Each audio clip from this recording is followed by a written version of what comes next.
Indian forest survey 2023. ఇండియాలో మొత్తం అడవులు వచ్చేసి 7,15,343 చదరపు కిలోమీటర్ల విస్తీర్ణంలో ఉన్నాయి. చెట్లు 1,12,014 చదరపు కిలోమీటర్ల విస్తీర్ణంలో ఉన్నాయి. అడవులు చెట్లు రెండు కలిపి 8,27,357 చదరపు కిలోమీటర్ల విస్తీర్ణంలో ఉన్నాయి. అలాగే 43,623 చదరపు కిలోమీటర్ల విస్తీర్ణంలో చిట్టడవులు ఉన్నాయి.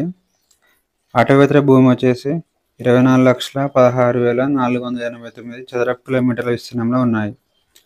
పర్సంటేజ్ వైజ్గా చూసుకుంటే ఇండియా భూభాగం మొత్తంలో 21.76% అడవులు ఉన్నాయి. 3.4% చెట్లు ఉన్నాయి. అడవులు చెట్లు రెండు కలిపి 35.17% ఉన్నాయి. 1.33% చిట్టడవులు.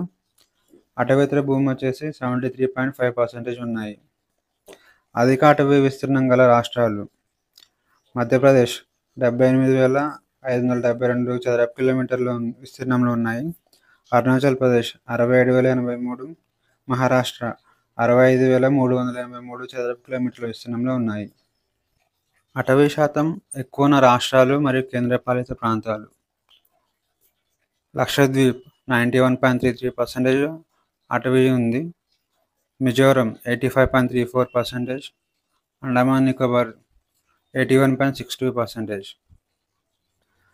అధిక అడవులు మరియు చెట్లు పెరుగుదల ఎక్కువ ఉన్న రాష్ట్రాలు: ఛత్తీస్గఢ్లో 684 చదరపు కిలోమీటర్ల విస్తీర్ణంలో పెరిగింది. ఉత్తరప్రదేశ్, ఒడిషా 559 చదరపు కిలోమీటర్ల విస్తీర్ణంలో పెరిగింది. రాజస్థాన్ 394 చదరపు కిలోమీటర్ల విస్తీర్ణంలో పెరిగింది. అధిక అటవీ విస్తీర్ణం పెరిగిన రాష్ట్రాలు: మిజోరం 242 చదరపు కిలోమీటర్లు, గుజరాత్ 180 చదరపు కిలోమీటర్లు, ఒడిషా 152 చదరపు కిలోమీటర్ల విస్తీర్ణంలో అటవీ విస్తీర్ణం పెరిగింది.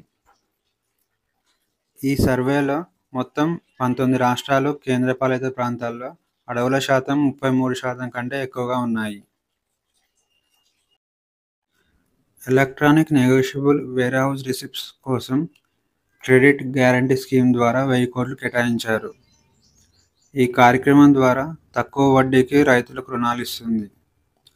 ఎలక్ట్రానిక్ నెగోషియబుల్ వేర్హౌస్ రిసిప్ట్స్లను ఉపయోగించడం ద్వారా రైతులు తాము నిల్వ చేసిన వస్తువులను తాకట్టు పెట్టి రుణాలు పొందవచ్చు.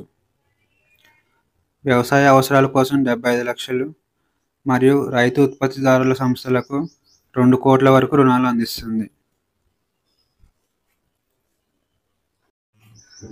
ఆంధ్రప్రదేశ్లో గిలియన్ బార్ సిండ్రోమ్ కేసులు పెరిగాయి. ఇది నాడీ వ్యవస్థను ప్రభావితం చేస్తుంది.